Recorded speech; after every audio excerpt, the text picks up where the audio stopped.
আচ্ছা, খুব তাড়াতাড়ি কি পৃথিবীতে খুব বাজে কিছু হতে চলেছে? এই কথাটা সব জায়গায় ছড়াচ্ছে কারণ রিসেন্টলি অনেক ধরনের মাছকে সমুদ্রের সারফেসে বা সমুদ্রের পাড়ে দেখা যাচ্ছে।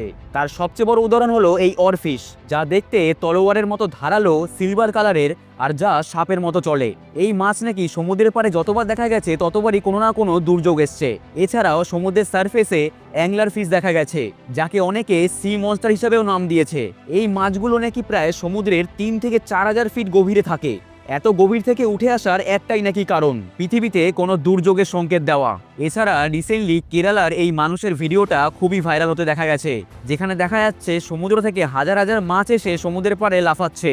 তাই পৃথিবীর আলাদা আলাদা জায়গায়, মেক্সিকো, ইউএসএ, অস্ট্রেলিয়ায় এই অরফিশের দেখা দেওয়া, গভীর সমুদ্রের অ্যাংলার ফিশ ওপরে উঠে আসা এবং কেরালার এই ভাইরাল ভিডিও মানুষকে যেন সংকেত দিচ্ছে কোনো দুর্যোগ আসতে চলেছে। আচ্ছা, তোমাদের কি মনে হয় এই কথাগুলো কতটা সত্যি নাকি শুধুই গল্প?